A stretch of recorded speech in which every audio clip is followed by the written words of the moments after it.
Hey, everybody. Welcome to another episode of the Dream Big podcast with Bob Goff and friends. I am your host, Scott Schimmel, and I wish I could say I was with Bob, but I'm quarantined alone with my thoughts. Yeah, and I feel like I'm everywhere. If you're like me, I was thinking this is going to be a time of rest. It is so not. Can I hear an amen? It's just been crazy because it kind of makes sense that you took an already complicated life and then you just throw all these other logistics in. So I hope you can find a wide spot in the road. You can sit down and listen in and enjoy the podcast today. And I think this could be such an interesting time to find clarity on your life, to listen to yourself and deal with yourself. As Jen says in this conversation, what does it look like to become absolutely genuine with who you are, an integrated person living in freedom? Oh, what I love about my friend Jen is she is sassy and fun and full of life. She is unconventional in the best sense of the word. And so one of the things that I hope you'll do is get a pen out, maybe take some notes. There might be something that pings you in this podcast. And you'll say, this is what I'm going to do about that. And so I want you to circle back because you'll be entertained anytime I'm with Jen. It's just a fun time. But I want this to be purposeful and meaningful for you as you think, what is my next ambition and how am I going to get there? So listen in to Bob's conversation with Jen Hatmaker.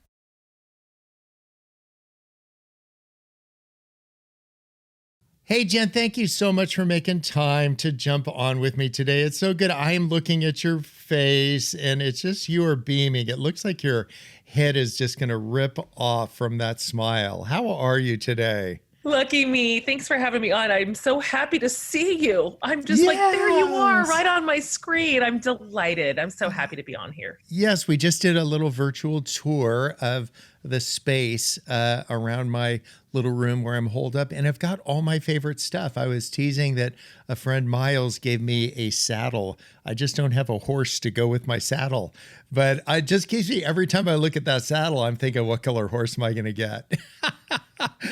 I feel like there is a 100% chance you'll have a horse within the calendar year. I think there's something about you. Just get the saddle, the horse will come. It's like if you build it. Science. And I also, Miles and I, and another great friend, Jamie and Paulo, we got this Young Life camp came up for sale. So we bought it and we called it the Oaks.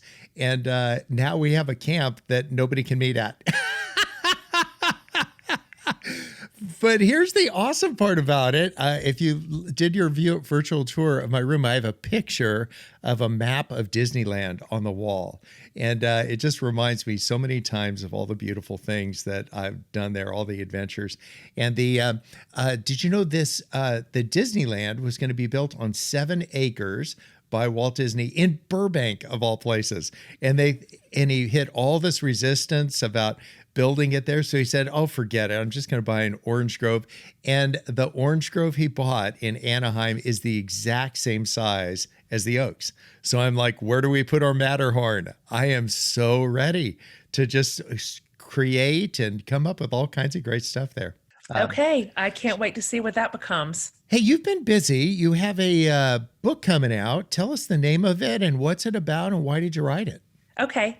It's called Fierce, Free, and Full of Fire. I cannot get away from alliteration. That apparently is my favorite thing. My last book all started with M's. And so, you know what, Bob? I decided to write the book that I really needed 5 or 6 years ago.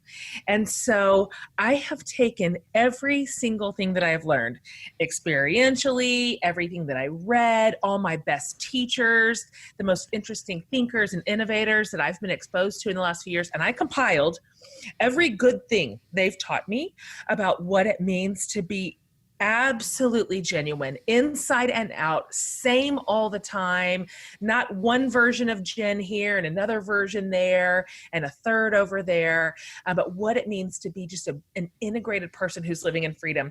And I just hear from my community a lot, my community of largely women, that is an area where they still feel hamstrung. And so I'm hoping to put every single tool into the hands of all these women that I love, and grab on with one another and say, we can do this. We can live in the most sincere, genuine, beautiful, bright way together. And I'm a guy and I'm expecting to learn a ton as well, because that's the thing about authenticity. It bridges over economics, it bridges over gender, it bridges over everything that causes people to be uptight and distracted and confused. And so I just want clear voices and authentic voices. And so what happens is that people misunderstand us along the way. You've been misunderstood before. I've been misunderstood before. People develop caricatures of who we are. And then based on all the input that we get, then we become that. So for instance, I write a book, I put some balloons on it. I'm the balloon guy. And indeed, I'm a really fun guy. However, I have other things that make up me, as you have many things that make up you. Help us understand how we can live into an authentic version of ourselves when there's other people that know a little bit about us and they think that represents the entirety of us. Sure. I believe most of us step into some of those narratives from the time we're little. Sometimes it's our parents telling us this is who we think you are, and those really stick. Those labels have staying power. Sometimes it's our culture. Sometimes, our culture tells you one thing. This is what it looks like to be a man. It tells us this is what it looks like to be a woman. So there's all those trappings. And then we have all these little subcultures too that have their own niche norms and their own niche rules. And we are granted typically belonging if we follow those, if we the template, then our prize is that we get to belong, and thusly our punishment is that we don't when we break form.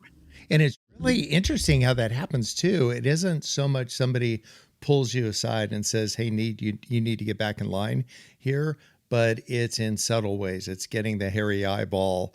It's the glance of disapproval. It's a word. It's a condescending kind of meaning all kinds of judgment over that. And here's the deal, that we're all insecure and we just work out our insecurities differently. Some people deal with their insecurities by being like mean. Other people deal with them by being super quiet. Other people deal with them by being really funny. You're talking to two of them. So we just think if we could lighten the mood and then we could everybody chill out. But there's actually a method behind that I actually want to depressurize the room so we can actually have the conversation we should have rather than the one that it looked like we were going to have. So tell us about that. If you could feel confident enough in who you are, we could be very strategic without manipulating other people. You could be strategic in where you steer the conversations. That's right. I can point to some pretty good markers because sometimes people say, I'm not sure. I'm not even sure. I'm not really even sure who I am inside this space or this community or in my own skin even. And so I noticed in my own life that there'd be a pretty predictable disparity between something I was either saying on the outside or agreeing with just in my silence, and versus how I really felt on the inside. And so when I started to notice that I had several of these areas where more or less I was performing or outright fraudulent, kind of ran the gamut, they started waving their hand like, I'd like you to notice this. And I started to have to figure out that I could actually trust myself. I could trust my gut. I could trust my instinct. I could trust that intuition that would sometimes tell me, this isn't actually what you think, or this isn't actually how you feel, or this is really something that you want, and it's okay to say that. Or this is a way that you want to connect with your most important people in the healthiest possible way. And so what I notice is that I spent several years of my adult life, well, I guess I would say, trying to constantly keep the peace, but I noticed I didn't have any peace. Oh, interesting. Or, that's a really well I was said. trying to keep the peace, and in doing that, I was robbing some other communities of peace by not being a good neighbor, by not being a good ally. And so those to me were red flags that started waving a little bit saying, I wonder if we could do some work here. Yeah. One of the things, if you're listening, you could pull off to the side of the road, jot down a couple notes from something that Jen has said that resonated with you, because the goal of this isn't to just agree. If something pings you, if it resonates, write it down and say, how could I actually incorporate that into my life, into these relationships? What are the red flags that are waving? I know for me, I would have the opportunity to talk to people, and I'd find myself talking about the guy I wish I was rather than the guy I actually am right now. So what I started doing is clapping my hands anytime in mid-sentence, I realize, oh my gosh, I'm talking about the person I aspire to be someday, and I'm making it sound like I've arrived there. And I ended up giving myself a lot of applause. I ended up being so awkward. It's like Toastmasters when they used to throw the marble in the can every time you said. It was so irritating for me to be clapping my hands to say, wait a second, do over. I'm trying to carve this new little groove in my brain. And so one of the things I want to do is get back to authenticity, to be self-aware enough to know I have some beautiful aspirations. I just don't want to fool myself because I'm trying to become the caricature of someone else and how they told me or thought I was supposed to be. And it's not sinister. Nobody has it in for you. There was these messaging you get. You're the happy guy. And to just be able to clap my hands and say, man, I'm feeling really sad today. And here's why. And man, I think that's where people just want to lean in. Give me an ounce of authenticity rather than a pound of insecurity. Just to say, just talk about the way it really is. So I'm so glad that you've written that book. And so if you're listening, maybe go down and write down a couple things that somebody has the caricature of you that's been painted by different people. They've said, you're the confident one, or you're the funny one, or you're the whatever. What are some other prompts we could give to friends that are listening, Jen?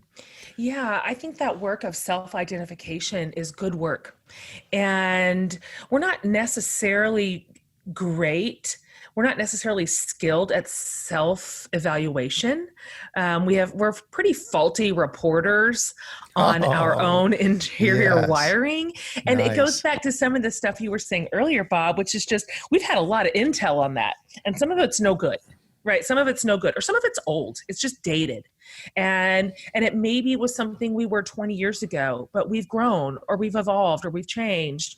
But those early labels really stick. They have staying power. And so it's funny because there's a sort of a narrative out there that says this kind of work is pretty selfish, or it's incredibly self-involved or self-absorbed, this mining, who am I? How did God make me to thrive? Like, how am I crafted to flourish on this earth?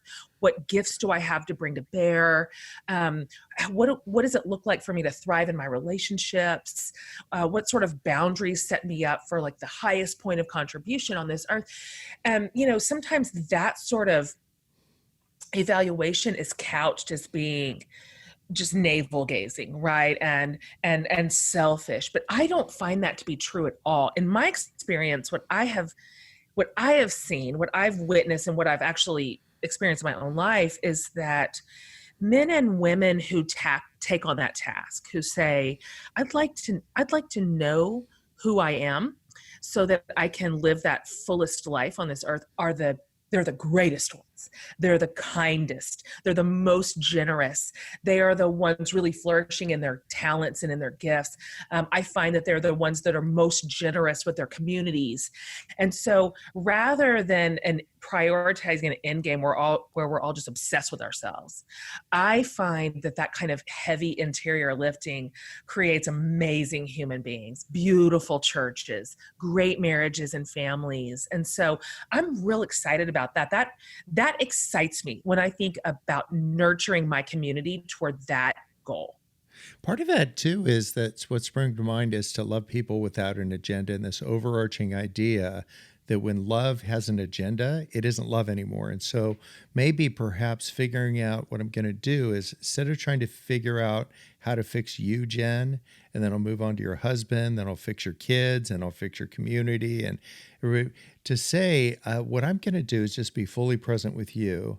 I'll be the student, you be the teacher, and you have a great deal for a decade. You've been teaching me so much about life, and to say I'm a student. And it's easy to be your student because we're friends, but to actually become the student of some people that are a little bit difficult, to find the people that have been kind of in your face about something, it kind of got in your grill about something. I was talking to some friends yesterday. I've been using some of this time in seclusion to read through the Benedictine rules because all the monks were like supposed to do what we're doing all right now. And so make sure you don't get it in King James because it's a drag. But there's actually an English version you can understand. And it says if somebody comes in and they're very critical of you, pause and see if there's something there for you to understand and learn from. But once you've done that, and if they continue to speak to you, get two stout men to take them outside and explain things to them. So I want you to, there's something about that. Just say, is there something here for me to learn and groom? And then if not, find two stout men to take them outside and just explain things to them. And I think what we can do with kindness is we can guard our hearts, Proverbs 4:23, but at the same time, not get in, on the one hand, get inside the vault, and on the other hand, not slam everybody's fingers in the door. And so what we end up doing is we end up slamming our fingers in the door because we're conflicted. We want to guard our heart, yet we have all this messaging for other people. What is it that you say to people that feel that conflict? They feel that tension in their lives? I've lost interest, I think, in the cancel culture where we slam our own fingers in the door constantly. That's got a lot of, that's so easy. It's an easy reach to be easily angered, to be easily offended, as you just mentioned, to not even take that 1 second of pause to say, I wonder if there's something here for me. Because sometimes there is. Sometimes there is. And sometimes there's a nugget in there to listen to and to noodle and to sit with for a little bit. And I love that level of self-awareness. I love it when we are in a place where we're free enough to not constantly be defensive and then offensive all the time. And so I notice, and I learned this from you, of course, a lot too, Bob, that all those instincts that I have, and I'm a naturally defensive person. That's my first way to feel. My first way to feel is mad and misunderstood, and I'm quick with my words.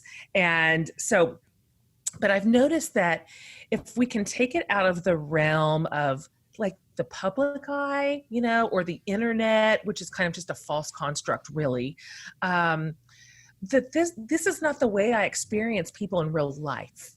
It doesn't live, that sort of scenario does not live in my real life. And so I encourage people as much as possible, get in the room together, right? Like take a walk and talk voice to one another.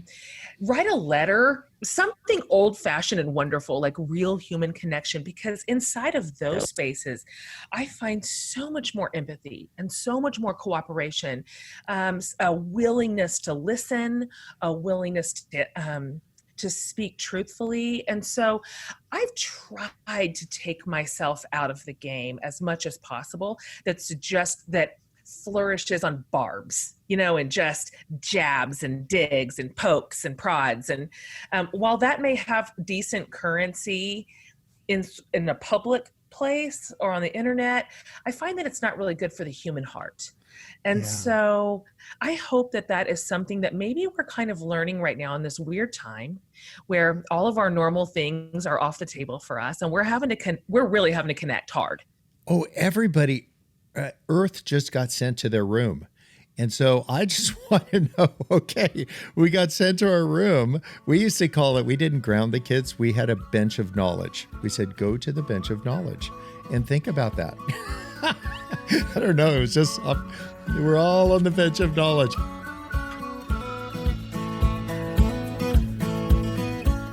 Everyone has at least 1 or 2 books inside them waiting to be written. Maybe you can relate. You have a story to share, a message to deliver, something that needs to be said, but you're probably stuck like so many people who are wondering, could I be an author? How would I even go about writing in a compelling way? How do I write a book? That's why we put together a new interactive digital course called Author Class with Bob Goff. He's a best-selling author a few times over whose style of writing has inspired millions, and he's learned a lot about the book business along the way. Author Class includes teaching videos with Bob and a 7-part framework to guide you to write great content and get your book out into the world. You can sign up for the digital class right now. Go to dreambigframework.com/courses and get started on Author Class with Bob Goff. And let's just get down to super practical things for people to do. So you're off put. Somebody's misunderstood you. They've hurt you. They've said something that's wounded you, or they've just done something wrong. It was just flag on the play. And so what I've been trying to do as a practice is I write down the thing that I have a right to say. And then I say, before I say that, I would fill in before that, what could I find the grace to say? And to start out, if you look at all of Paul's letters, like it's like a kiss and a slap, he could talk about the right thing. And then the second task for me is to take out the thing that I have a right to say. So just say it, fill it, front load it with grace, and then get rid of the back end. Because when you find the grace, you don't need to find it. It's like that. You can be correct and not right. And I don't want to be just correct anymore. One thing that I love that you just said, which I think is important, and I think to some degree, both men and women are conditioned for this, women especially, which is that we are not even really given permission to feel our feelings. We have to move so quickly into equalizing the room or diminishing conflict. That's generally our job in most scenarios. So I really appreciate what you just said, which is go ahead and feel your feeling. Like feel it. Maybe your feelings really were hurt. And maybe that really did sting, and write it down, even like give it a little home, give it somewhere to live. Because even just that, I think that letting that emotion move through and feel it, look at it in the face, maybe write it down. That takes away some of its power too. And so then we are able to operate with our better angels, right? And imagine what is possibility here? Like, what's the possibility? I feel like, now this is not scientific, I'm making this up on the spot, but when I respond graciously to a person or a comment that stung me, and when I decide, okay, I wonder if I could pull some of the oxygen out of this conversation with kindness, I think it works 8 out of 10 times. That usually that person they're just confused, or they're scared about something, or that they've got their own stuff there, and that a generous answer, I've been shocked sometimes at the possibility that opens up on the other side of that. Yeah, there's something that happens. It sounds like there must be a proverb in there somewhere that if you can just say, for the 2 out of 10 times that it doesn't work, that doesn't make you the victim, it makes you a participant. And I just want to continue to be a participant rather than emotionally taking my marbles and going home. And sometimes what happens is people don't have a shelf to put whatever emotion they're feeling on. That's why it's ricocheting off the walls. And I would say to your point, in a moment of pause, build a new shelf. And to just say, we've got to find a shelf for this thing, or it is going to be ricocheting everywhere. And I just don't want to do that. You know, it's been a crazy thing, Jen. I have got a lot of friends now from this class I teach at San Quentin Penitentiary, and they have phones. I'm not sure how they have phones, but they've got phones. And they will call me up, and I bet I've gotten 6 calls from these individuals that say, you know what, during this crazy time of coronavirus, I want you to know that we're praying here for you. I'm like, well, wait a second, because they don't have coronavirus in prison, because the only way they could get it, because there's no visitors right now, is from the guards, and they don't want to be near the guards, and the guards actually don't want to be near them. So their concern has been for us. And what in this moment, they've actually been way more free than me.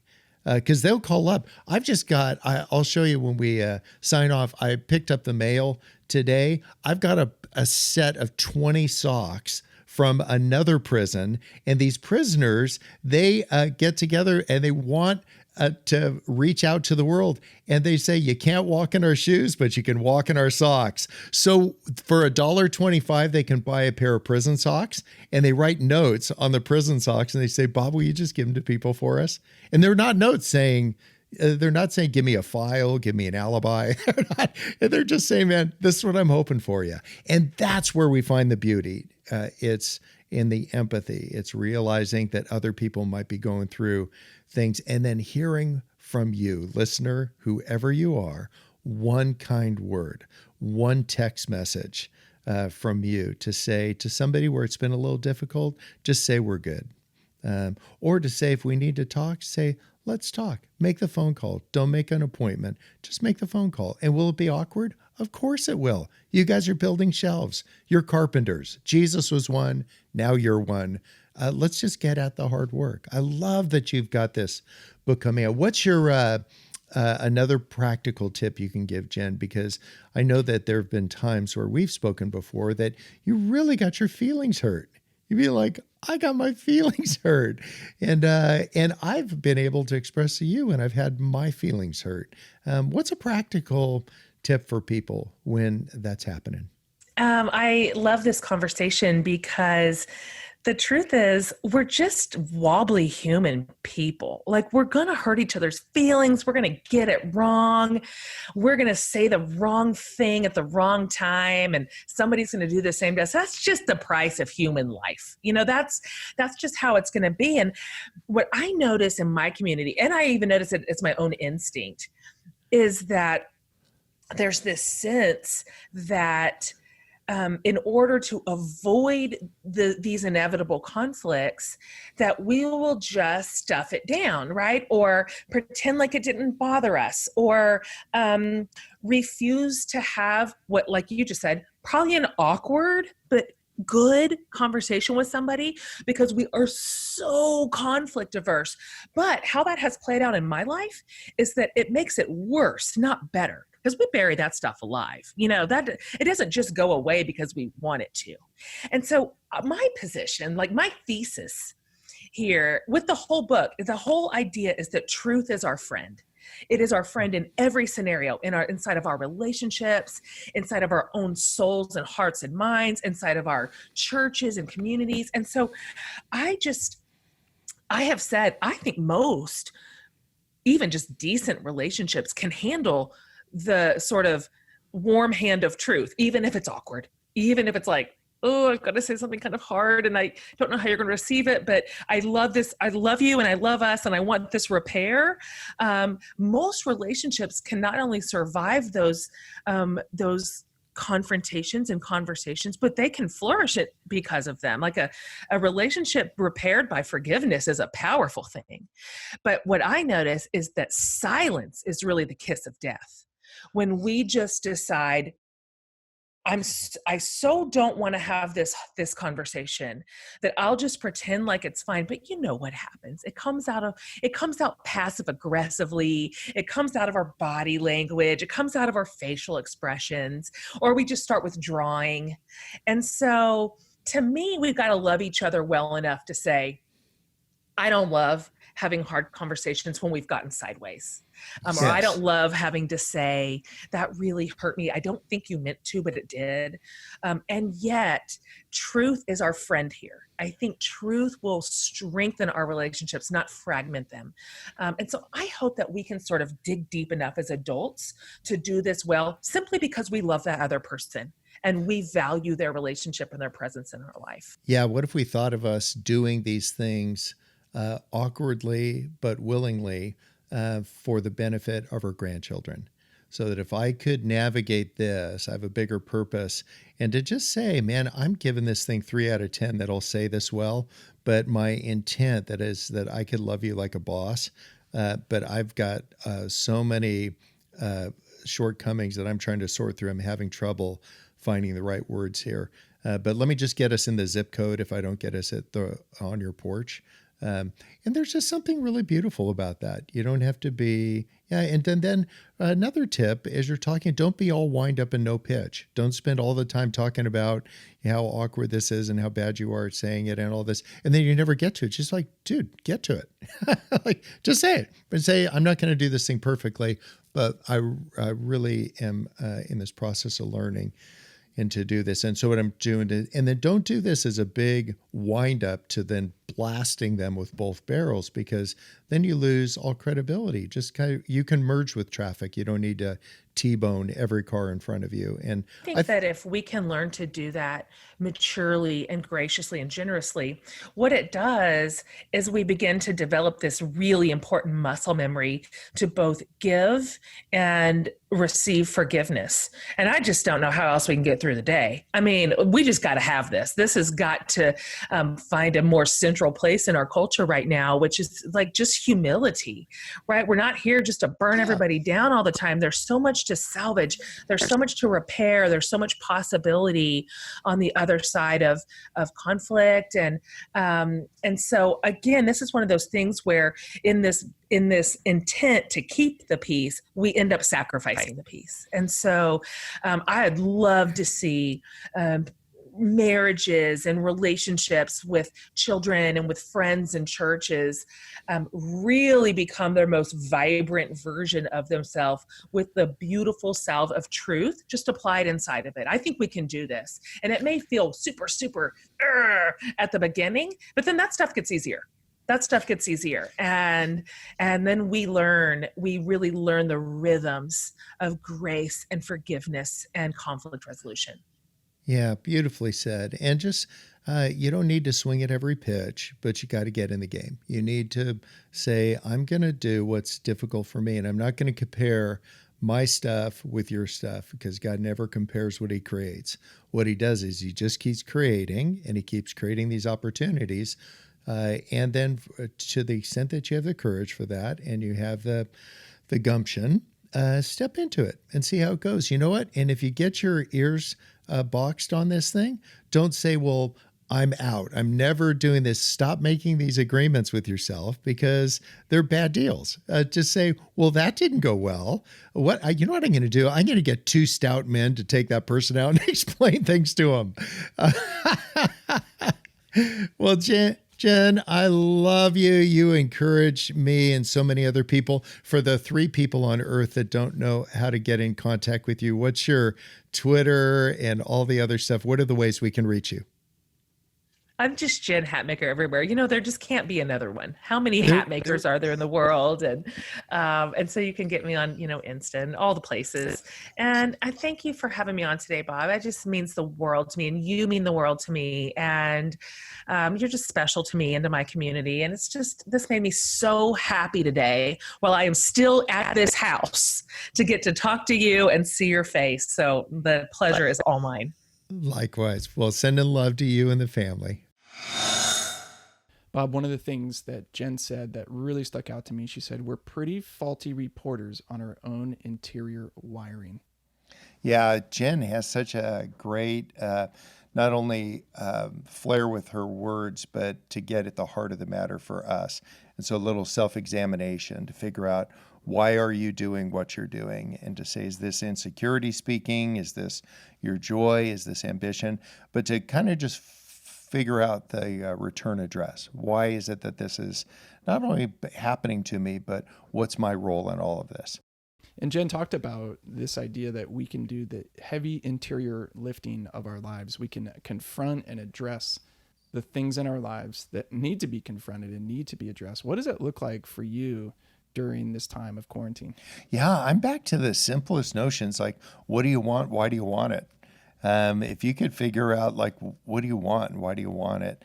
And so you could say, apply that to relationships. I want a relationship, say, if you're not in one, you say, why do I want a relationship? What is it about the relationship, and what is it going to fill inside of me? And then you can actually ping that and say, would that be actually true? You could say that about accumulation of wealth. Like, what do I want? I want a bunch more money. But then ask them deeper question and say, why do I want that? Is that because I'm afraid and you think that'll fix it? I've never met people that are more scared than a guy that owns the jet because he's afraid he's going to lose the jet. Find somebody that's got nothing. They're not afraid of anything because a bad day, that's just Tuesday for them. They're still broke. So wherever you are on the spectrum, I think to just say, what do I want? Why do I want it? And then most importantly, what are you going to do about it? What's your next step? What's the next courageous step for you? Yeah, so the question that I'm getting out of this conversation with Jen is, who do you want to be when the shutdown is finally shut down? So how can we use this as a time to be reflective and to do that interior lifting and not just take what we've thought about ourselves in the past or what people have said about us in the past as fact, as gospel, but to do some rewiring of how we understand ourselves. Yeah, what did you think wasn't possible before you got sent home or fired or whatever? And then you realize the sun is going to rise in the morning and say, okay, new creation, new Bob, new day. What am I going to be? And I'll tell you, in this last month or year, however long it's been that we've been shut down, I feel like I've changed a lot. Some things that I didn't think were possible, actually, they work all day long. So I'm just going to do that. So if that is you and you found a wide spot on the road, I want you to pull over and say, it's game plan time. They're going to figure out, why am I doing what I'm doing? What's my next courageous move? What is it that I want and why do I want it? And then figure out, what am I going to do about it? Write that stuff down and then do something about it. Well, make sure you go pick up a copy of Jen's new book, Fierce, Free, and Full of Fire, and get after that interior lifting to be more like Jen and more like who you're supposed to be. The Dream Big podcast finally has a book to go along with it. Bob's new book, called Dream Big, is now available for pre-order. Go to thedreambigbook.com to pre-order your copy today.